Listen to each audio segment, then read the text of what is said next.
Snowdrop.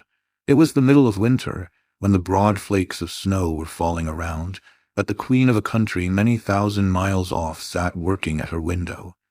The frame of the window was made of fine black ebony, and as she sat looking out upon the snow, she pricked her finger, and 3 drops of blood fell upon it.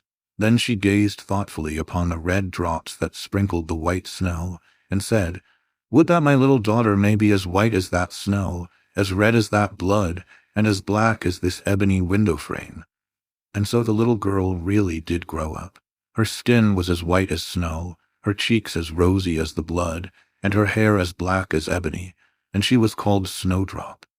But this queen died, and the king soon married another wife who became queen and was very beautiful, but so vain that she could not bear to think that anyone could be handsomer than she was. She had a fairy looking-glass, to which she used to go, and then she would gaze upon herself in it and say, "Tell me, glass, tell me true, of all the ladies in the land who is fairest, tell me who?" And the glass had always answered, "Thou, queen, art the fairest in all the land." But Snowdrop grew more and more beautiful, and when she was 7 years old she was as bright as the day, and fairer than the queen herself. Then the glass one day answered the queen, when she went a looking at as usual, "Thou, queen, art fair and beauteous to see, but Snowdrop is lovelier far than thee." When she heard this, she turned pale with rage and envy, and called to one of her servants, and said, "Take Snowdrop away into the wide wood, that I may never see her any more." Then the servant led her away. But his heart melted when Snowdrop begged him to spare her life, and he said, "I will not hurt you, thou pretty child." So he left her by herself, and though he thought it most likely that the wild beasts would tear her in pieces, he felt as if a great weight were taken off his heart when he had made up his mind not to kill her, but to leave her to her fate, with the chance of someone finding and saving her. Then poor Snowdrop wandered along through the wood in great fear, and the wild beasts roared about her, but none did her any harm. In the evening she came to a cottage among the hills, and went in to rest, for her little feet would carry her no further. Everything was spruce and neat in the cottage. On the table was spread a white cloth, and there were 7 little plates, 7 little loaves, and 7 little glasses with wine in them, and 7 knives and forks laid in order, and by the wall stood 7 little beds. As she was very hungry, she picked a little piece of each loaf and drank a very little wine out of each glass, and after that she thought she would lie down and rest. So she tried all the little beds, but one was too long, and another was too short, till at last the 7th suited her, and there she laid herself down and went to sleep. By and by in came the masters of the cottage. Now they were 7 little dwarfs that lived among the mountains, and dug and searched for gold. They lighted up their 7 lamps, and saw at once that all was not right. The first said, "Who has been sitting on my stool?" The second, "Who has been eating off my plate?" The third, "Who has been picking my bread?" The fourth, "Who has been meddling with my spoon?" The fifth, "Who has been handling my fork?" The sixth, "Who has been cutting with my knife?" The 7th, "Who has been drinking my wine?" Then the first looked round and said, "Who has been lying on my bed?" And the rest came running to him, and everyone cried out that somebody had been upon his bed. But the 7th saw Snowdrop, and called all his brethren to come and see her.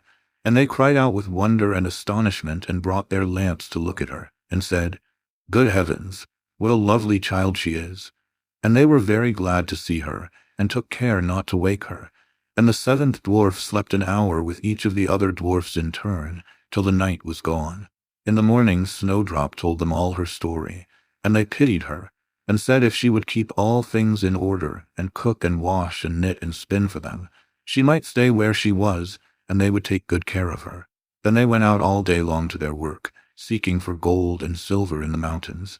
But Snowdrop was left at home, and they warned her and said, "The queen will soon find out where you are, so take care and let no one in."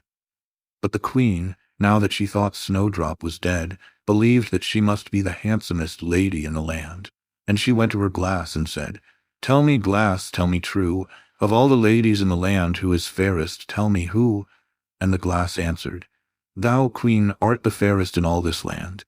But over the hills in the greenwood shade, where the 7 dwarfs their dwelling have made, there Snowdrop is hiding her head, and she is lovelier far, O queen, than thee." Then the queen was very much frightened, for she knew that the glass always spoke the truth, and was sure that the servant had betrayed her. And she could not bear to think that anyone lived who was more beautiful than she was. So she dressed herself up as an old peddler, and went her way over the hills to the place where the dwarfs dwelt. Then she knocked at the door and cried, "Fine wares to sell." Snowdrop looked out at the window and said, "Good day, good woman. What have you to sell?" "Good wares, fine wares," said she, "laces and bobbins of all colors." "I will let the old lady in. She seems to be a very good sort of body," thought Snowdrop, as she ran down and unbolted the door. "Bless me," said the old woman, "how badly your stays are laced. Let me lace them up with one of my nice new laces." Snowdrop did not dream of any mischief, so she stood before the old woman. But she set to work so nimbly, and pulled the lace so tight, that Snowdrop's breath was stopped, and she fell down as if she were dead. "There's an end to all thy beauty," said the spiteful queen, and went away home. In the evening the 7 dwarfs came home, and I need not say how grieved they were to see their faithful Snowdrop stretched out upon the ground, as if she was quite dead. However, they lifted her up, and when they found what ailed her, they cut the lace, and in a little time she began to breathe, and very soon came to life again. Then they said, "The old woman was the queen herself. Take care another time, and let no one in when we are away." When the queen got home, she went straight to her glass and spoke to it as before, but to her great grief it still said, "Thou, queen, art the fairest in all this land, but over the hills in the greenwood shade, where the 7 dwarfs their dwelling have made, there Snowdrop is hiding her head, and she is lovelier far, O queen, than thee." Then the blood ran cold in her heart with spite and malice, to see that Snowdrop still lived, and she dressed herself up again, but in quite another dress from the one she wore before, and took with her a poisoned comb. When she reached the dwarf's cottage, she knocked at the door and cried, "Fine wares to sell." But Snowdrop said, "I dare not let anyone in." Then the queen said, "Only look at my beautiful combs," and gave her the poisoned one. And it looked so pretty that she took it up and put it into her hair to try it. But the moment it touched her head, the poison was so powerful that she fell down senseless. "There you may lie," said the queen, and went her way. But by good luck the dwarfs came in very early that evening, and when they saw Snowdrop lying on the ground, they thought what had happened, and soon found the poisoned comb. And when they took it away she got well, and told them all that had passed, and they warned her once more not to open the door to anyone. Meantime the queen went home to her glass, and shook with rage when she read the very same answer as before. And she said, "Snowdrop shall die if it cost me my life." So she went by herself into her chamber, and got ready a poisoned apple. The outside looked very rosy and tempting, but whoever tasted it was sure to die. Then she dressed herself up as a peasant's wife, and travelled over the hills to the dwarf's cottage, and knocked at the door. But Snowdrop put her head out of the window, and said, "I dare not let anyone in, for the dwarfs have told me not." "Do as you please," said the old woman, "but at any rate take this pretty apple. I will give it you." "No," said Snowdrop, "I dare not take it." "You silly girl," answered the other, "what are you afraid of? Do you think it is poisoned? Come, do you eat one part, and I will eat the other." Now the apple was so made up that one side was good, though the other side was poisoned. Then Snowdrop was much tempted to taste, for the apple looked so very nice, and when she saw the old woman eat, she could wait no longer. But she had scarcely put the piece into her mouth, when she fell down dead upon the ground. "This time nothing will save thee," said the queen, and she went home to her glass, and at last it said, "Thou, queen, art the fairest of all the fair." And then her wicked heart was glad, and as happy as such a heart could be. When evening came, and the dwarfs had gone home, they found Snowdrop lying on the ground.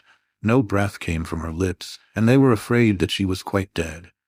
They lifted her up, and combed her hair, and washed her face with wine and water. But all was in vain, for the little girl seemed quite dead. So they laid her down upon a bier, and all 7 watched and bewailed her 3 whole days, and then they thought they would bury her. But her cheeks were still rosy, and her face looked just as it did while she was alive. So they said, "We will never bury her in the cold ground." And they made a coffin of glass, so that they might still look at her, and wrote upon it in golden letters what her name was, and that she was a king's daughter. And the coffin was set among the hills, and one of the dwarfs always sat by it and watched. And the birds of the air came too, and bemoaned Snowdrop. And first of all came an owl, and then a raven, and at last a dove, and sat by her side. And thus Snowdrop lay for a long, long time, and still only looked as though she was asleep, for she was even now as white as snow, and as red as blood, and as black as ebony. At last a prince came and called at the dwarf's house, and he saw Snowdrop, and read what was written in golden letters. Then he offered the dwarfs money, and prayed and besought them to let him take her away. But they said, "We will not part with her for all the gold in the world." At last, however, they had pity on him, and gave him the coffin. But the moment he lifted it up to carry it home with him, the piece of apple fell from between her lips, and Snowdrop awoke, and said, "Where am I?" And the prince said, "Thou art quite safe with me." Then he told her all that had happened, and said, "I love you far better than all the world. So come with me to my father's palace, and you shall be my wife." And Snowdrop consented, and went home with the prince, and everything was got ready with great pomp and splendor for their wedding. To the feast was asked, among the rest, Snowdrop's old enemy the queen. And as she was dressing herself in fine rich clothes, she looked in the glass and said, "Tell me, glass, tell me true, of all the ladies in the land, who is fairest, tell me who?" And the glass answered, "Thou, lady, art loveliest here, I ween, but lovelier far is the new-made queen." When she heard this, she started with rage, but her envy and curiosity were so great that she could not help setting out to see the bride. And when she got there, and saw that it was no other than Snowdrop, who, as she thought, had been dead a long while, she choked with rage and fell down and died. But Snowdrop and the prince lived and reigned happily over that land many, many years. And sometimes they went up into the mountains, and paid a visit to the little dwarfs, who had been so kind to Snowdrop in her time of need.